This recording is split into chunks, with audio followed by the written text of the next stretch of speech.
Hello friends, welcome to my channel house of literature. और आज का मेरा टॉपिक है तोरू दत्त की लिखी एक पोएम आवर कैजुरीना ट्री।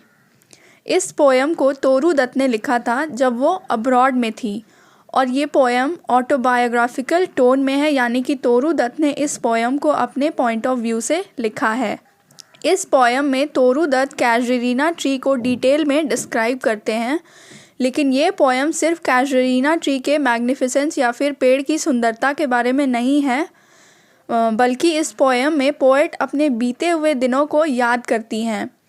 ये जो पेड़ है कैजुरीना ट्री, ये तोरू दत्त को बहुत प्यारा है क्योंकि पोएट बचपन में अपने सिबलिंग्स यानी कि अपने भाई बहन के साथ कैजुरीना ट्री के आसपास खेला करते थे। लेकिन अब पोएट के भाई बहन इस दुनिया में नहीं रहे, उनकी डेथ हो चुकी है और कैजुरीना ट्री पोएट को उनके भाई और बहन की याद दिलाता है। तो उन्हीं की याद में तोरू दत्त ने इस पोएम को लिखा था। The poem was published in 1881 by Toru Dutt. 1881 में इस पोएम को पब्लिश करवाया गया था। Toru Dutt was born on 4th March 1856 and she died on 30th August 1877. She was a Bengali poet and wrote in English and French languages. वो एक Bengali poet थी और मेनली वो इंग्लिश और फ्रेंच लैंग्वेज में लिखा करती थी। She died at the age of 21 and is often compared to poet John Keats. उनकी बहुत ही कम एज में डेथ हो गई थी और तोरू दत्त को लोग अक्सर जॉन कीट्स से कंपेयर करते हैं। तोरू दत्त और जॉन कीट्स के लिखने का स्टाइल भी एक ही था और जॉन कीट्स की भी प्री मैच्योर डेथ हो गई थी। इनकी डेथ 25 की एज में हो गई थी, जबकि तोरू दत्त की डेथ 21 के एज में हो गई थी। अब आते हैं लाइन बाय लाइन एक्सप्लेनेशन पर। Like a huge Python winding round and round. तो फ्रेंड्स, पाइथन एक तरह का सांप होता है जिसे अजगर भी बोला जाता है। तो पोएट यहाँ पर कहती हैं कि किसी अजगर की तरह बेल कैजुरीना ट्री से लिपटी हुई है। The rugged trunk indented deep with scars. Poet कहती हैं कि इस बेल की वजह से पेड़ के तने पर, ट्रंक यानी पेड़ के तने पर स्कार्स हो गए हैं। यहाँ स्कार्स का मतलब है गहरे दाग या धब्बे। तो बेल ने जो पेड़ को जकड़ रखा है, इसकी वजह से पेड़ पर स्कार्स आ चुके हैं। Up to its very summit near the stars. पेड़ बहुत ही बड़ा है, बहुत ही विशाल है और ऐसा लगता है कि जैसे पेड़ ऊपर तारों के पास पहुंच गया है। और पोएट कहती हैं कि इस बेल ने, क्रीपर यानी बेल, इस बेल ने कैजुरीना ट्री को बहुत ही कस कर जकड़ रखा है और अगर ये बेल किसी और को ऐसे जकड़े तो कोई और पेड़ जिंदा नहीं रह पाता। No other tree could live, यानी कोई और पेड़ जिंदा नहीं रह पाता। But gallantly the giant wears the scarf. इसका मतलब ये है कि बेल के कस कर जकड़े रहने पर भी कैजुरीना ट्री का कुछ भी नहीं बिगड़ रहा है। उल्टा कैजुरीना ट्री ने बेल को एक स्कार्फ की तरह ओढ़ कर रखा है। And flowers are hung in crimson clusters all the boughs among, whereon all day are gathered bird and bee। और पेड़ पर ढेर सारे फूल भी टंगे हुए हैं और दिन में इन फूलों पर ढेर सारे चिड़ियाँ और मधुमक्खियाँ भी आ जाती हैं। And oft at nights the garden overflows with one sweet song that seems to have no close, sung darkling from our tree while men repose। अब पोएट रात का सीन बताती हैं। पोएट कहती हैं कि रात में अक्सर गार्डन में एक स्वीट सॉन्ग बजता है। वन स्वीट सॉन्ग, एक स्वीट सॉन्ग बजता है और ये सॉन्ग पूरे गार्डन में फैल जाता है और ऐसा लगता है जैसे कि इस स्वीट सॉन्ग का कोई अंत ही नहीं है। और पोएट कहती हैं कि रात को जब सभी लोग सो जाते हैं तो ये गाना कैजुरीना ट्री से आता है।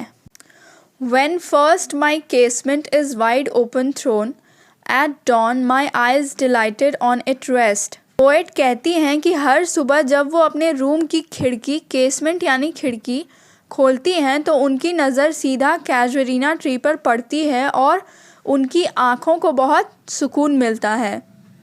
Sometimes and most in winter on its crest a grey baboon sit statue like alone watching the sunrise. और कभी कभी सर्दी की सुबह में ग्रे बबून यानी कि एक लंगूर पेड़ के सबसे ऊपर वाले तने पर स्टैचू की तरह बैठा रहता है और वो चुपचाप बैठकर उगते हुए सूरज को देखता रहता है। While on lower boughs, his puny offsprings leap about and play। और नीचे की डालियों पर बबून के छोटे छोटे बच्चे ऑफस्प्रिंग्स यानी बच्चे उछल कूद कर खेलते हैं। And far and near kokilas hail the day. और पेड़ पर बैठी कोयलें गाना गाकर ये बताती हैं कि सुबह की शुरुआत हो चुकी है। And to their pastures went our sleepy cows। और अभी अभी दिन शुरू हुआ है तो अभी जो गायें हैं वो भी हल्की नींद में हैं, सुस्ताई हुई हैं और वो धीरे धीरे pastures की तरफ यानी कि चारागाह की तरफ बढ़ चलती हैं। And in the shadow on the broad tank cast by that hoar tree. और कैजुरीना ट्री का जो शैडो है, परछाई है, वो एक बड़े से वाटर टैंक पर पड़ती है और ये वाटर टैंक एक पुराने से पेड़ के पास है। So beautiful and vast the water lilies spring like snow enmassed. और वाटर टैंक पर ढेर सारे वाटर लिलीज उगे हुए हैं। तो friends, water lilies white colour के होते हैं और इस नज़ारे को देखकर ऐसा लगता है कि वाटर टैंक पर स्नोफॉल हुआ है यानी कि वाटर टैंक पर ढेर सारा बर्फ़ गिरा है। कहने का मतलब कि ये नज़ारा बहुत ही अच्छा लगता है देखने में। But not because of its magnificence dear is the casuarina to my soul. यहाँ पर पोइट कहती हैं कि कैजुरीना ट्री भले ही बहुत सुंदर है, बहुत ही मैग्निफिसेंस है, बहुत ही विशाल है, लेकिन ये वजह नहीं है कि कैजुरीना ट्री मुझे बहुत ही प्यारा है। इसकी वजह कोई और है। और वो क्या वजह है? Beneath it we have played. यहाँ पर पोएट कहती हैं कि इस पेड़ के नीचे, बीनीथ यानी नीचे, हमने खेला है।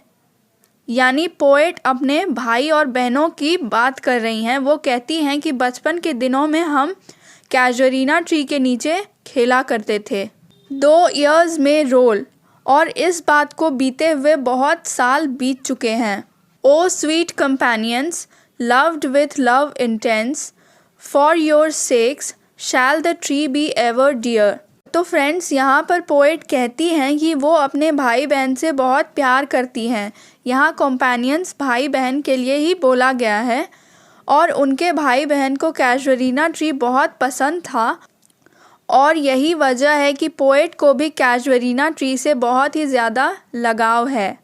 Blend with your images it shall arise in memory till the hot tears blind mine eyes. Poet कहती हैं कि तुम्हारी तस्वीरें यानी कि उनके भाई बहन की तस्वीरें इस पेड़ से हमेशा के लिए जुड़ गई हैं।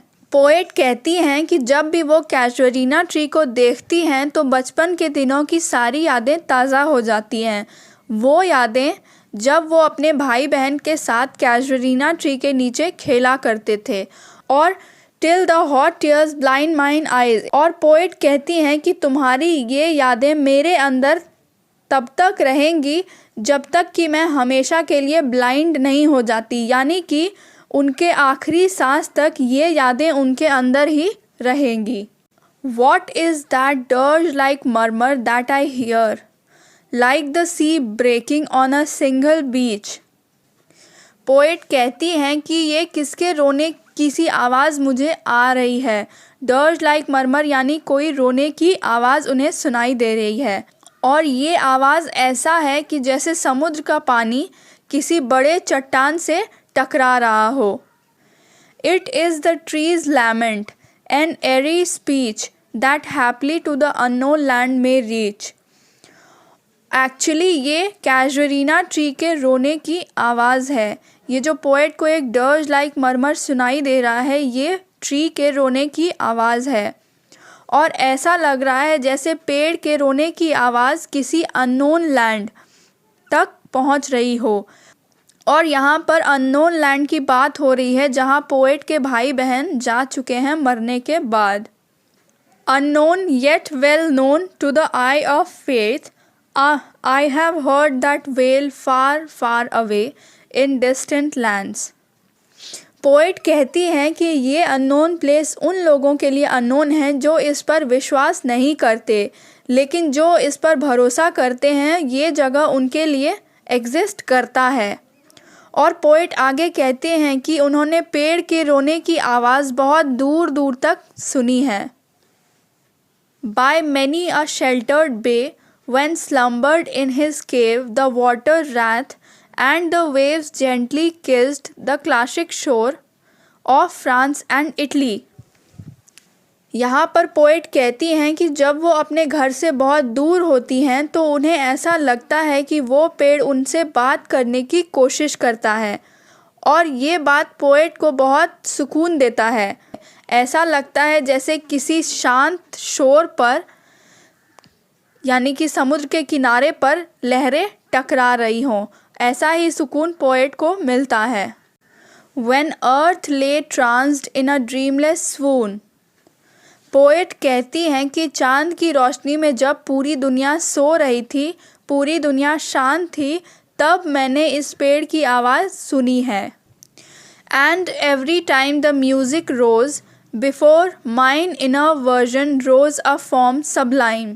और पोएट कहते हैं कि जब भी वो पेड़ की आवाज़ सुनती हैं तो वो आवाज़ उनकी आत्मा को छू लेता है, और इस म्यूज़िक की वजह से उनकी पुरानी खूबसूरत यादें फिर से ताज़ा हो जाती हैं, और उन्हें ऐसा लगता है कि वो उन पुराने दिनों को फिर से जी रही हैं। Thy form, O tree, as in my happy prime, I saw thee in my own loved native clime।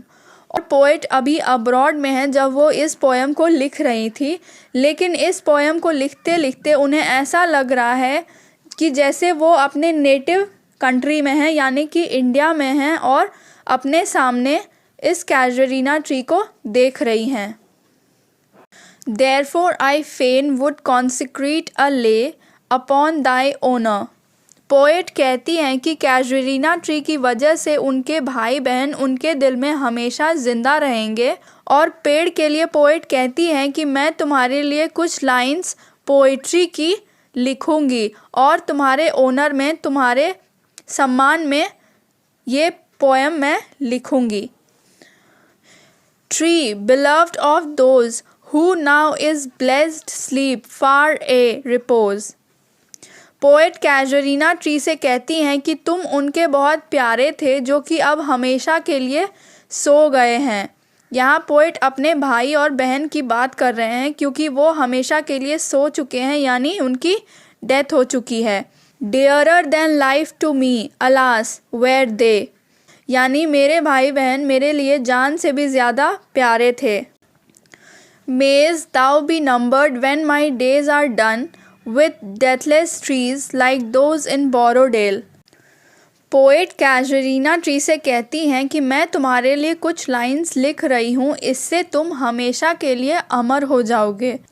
ठीक वैसे ही जैसे विलियम वर्ड्सवर्थ ने यू ट्री को अमर कर दिया था जो कि बोरोडेल में है। यू ट्री को पहले कोई भी नहीं जानता था, लेकिन जब विलियम वर्ड्सवर्थ ने उस पर पोएम लिखी तो ये पेड़ बहुत ही फेमस हो गया। पोएट यहाँ कैजुअरीना ट्री से कह रही हैं कि मैं तुम्हें अमर कर दूंगी, ठीक वैसे ही जैसे विलियम वर्ड्सवर्थ ने यू ट्री को अमर कर दिया था। Under whose awful branches lingered pale, fear, trembling hope, and death the skeleton that would thy beauty fain, oh fain rehearse, may love defend thee from oblivion curse। Poet कहती हैं कि मैं तुम्हें अमर बना दूंगी और ये सारी चीज़ें जो हैं फियर, ट्रेम्बलिंग होप, डेथ, ये सब तुम्हें कभी छू भी नहीं पाएंगी। पोएट आगे कहती हैं कि हो सकता है कि मेरी पोएम या कविता थोड़ी वीक हो या कमज़ोर हो, लेकिन ये पोएम मैं अपने पूरे मन से लिख रही हूँ और मेरा ये प्यार तुम्हें कर्स से, ऑब्लिवियन कर्स से हमेशा बचाएगा। ऑब्लिवियन कर्स का मतलब होता है भूल जाने वाला कर्स। तो लोग तुम्हें कभी नहीं भूलेंगे, लोग हमेशा तुम्हें मेरे पोएट्री के ज़रिए याद रखेंगे। तो फ्रेंड्स, ये थी आर कैजुअलिना ट्री की लाइन बाय लाइन एक्सप्लेनेशन। अगर आपने मेरे चैनल को अब तक सब्सक्राइब नहीं किया है तो प्लीज़ मेरे चैनल को सब्सक्राइब करिए और मुझे मोटिवेट करिए ऐसे ही और इन्फॉर्मेटिव वीडियोज़ लाने के लिए। Thank you.